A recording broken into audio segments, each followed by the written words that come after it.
एक अकेला सब पर भारी। नमस्कार, मैं सुधीर अस्थाना आपको अपने चैनल SK.com पर हार्दिक स्वागत करता हूं। मैं आपसे निवेदन करता हूं कि आप मेरे वीडियो को अधिक से अधिक शेयर करें तथा मेरे चैनल को सब्सक्राइब करना न भूलें। आपका यह सहयोग मुझे अधिक से अधिक अच्छे वीडियो बनाने के लिए प्रोत्साहित करेगा। आज मैं संसद के बजट सत्र में प्रधानमंत्री के भाषण के बारे में बात करने वाला हूं। मोदी अपने भाषण में क्या कहना चाहते हैं यह स्पष्ट नहीं हो पाया है। एक ओर वे बड़े जोर से गरज कर कह रहे हैं कि मैं अकेला सब पर भारी हूँ। दूसरी ओर उनका यह वक्तव्य कि उन्हें बोलने नहीं दिया जा रहा है। विपक्षी नेतागण लोकतंत्र का गला घोट रहे हैं। उपयुक्त भाषण से लगता ही नहीं कि वे सदन में बोल रहे हैं, लगता है वे चुनाव प्रचार मंच से बोल रहे हैं। चुनाव सभा में वे बड़े ही हल्के और कुतर्क संगत बयान देते हैं, जैसे कहते हैं कि कपड़ों से पहचाने जा सकते हैं। उनका इशारा मुस्लिमों की तरफ था। कभी वे कहते हैं कि कांग्रेस महिलाओं के मंगलसूत्र छीन लेंगे, कभी कहते हैं कि इंडिया गठबंधन वाले मुजरा करते हैं, कभी वे कहते हैं कि मैं बायोलॉजिकल नहीं हूँ, मुझे भगवान ने सीधे धरती पर भेजा है। वे किस संदर्भ में कह रहे हैं कि वे अकेला सब पर भारी हैं, जबकि वे स्वयं सत्ता पक्ष के शीर्ष पर आसीन हैं, तो दूसरे लोकतंत्र का गला कैसे घोट रहे हैं। लोकतंत्र में विपक्ष का मजबूत होना बहुत ज़रूरी है।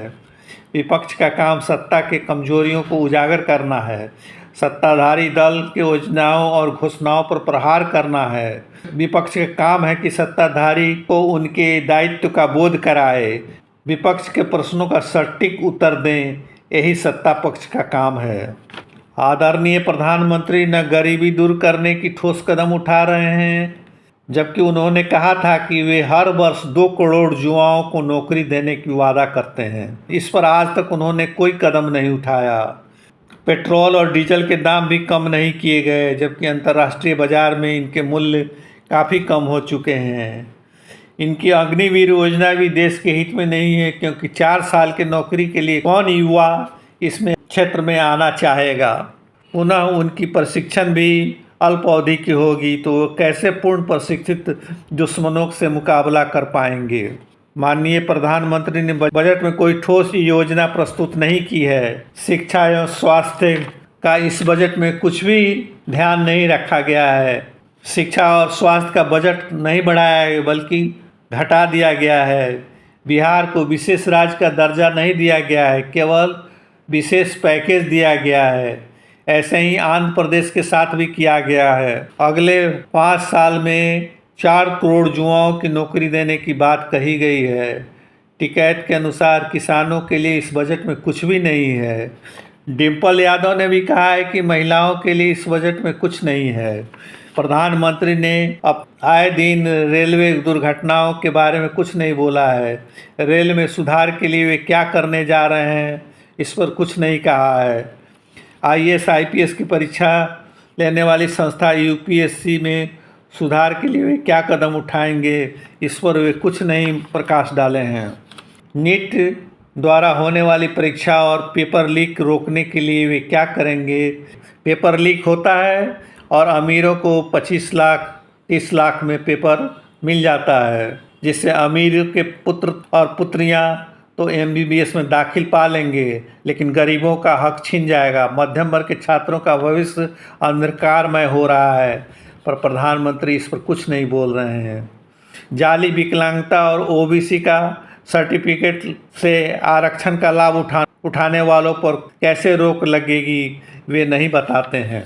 भारत के अंधभक्तों को केवल मंदिर मस्जिद चाहिए। बजट में केवल झूठी घोषणाओं को करना रिवाज बन गया है। सस्ता होगा EV जो आम लोग नहीं खरीद सकते। भारत की 80% जनता अंग्रेजी नहीं समझती, पर वित्त मंत्री निर्मला सीतारमण बजट भाषण अंग्रेजी में ही देती हैं। उनके इस भाषण को आम जनता कैसे समझेगी।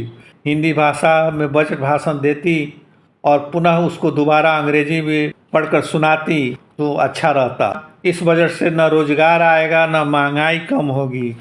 शिक्षा स्वास्थ्य पर बजट इतनी होनी चाहिए कि गरीब से गरीब व्यक्ति के बच्चे उच्च शिक्षा प्राप्त कर सकें। तथा मुफ्त की चिकित्सा पा सकें। साथ साथ चिकित्सा के साथ साथ उन्हें मुफ्त में दवा भी मिले। सरकार को हर ब्लॉक में सर्व सुविधा युक्त अधिक से अधिक बेड उपलब्ध कराना चाहिए। हर जिला में चिकित्सा और इंजीनियरिंग की पढ़ाई होनी चाहिए। इस तरह की व्यवस्था होनी चाहिए कि 50% अंक लाने वाले सभी लड़के लड़कियां मनोवांछित तकनीकी शिक्षा प्राप्त कर सकें। मोदी जी की भाषा को अगर आप मूल्यांकन करेंगे तो ये बहुत हल्के होते हैं, उनमें गंभीरता का अभाव पाया जाता है। एक प्रधानमंत्री को सारगर्भित भाषण देना चाहिए, उद्देश्यपूर्ण वक्तव्य देना चाहिए। इतना ही कहकर मैं यह वीडियो समाप्त करता हूँ। नमस्कार।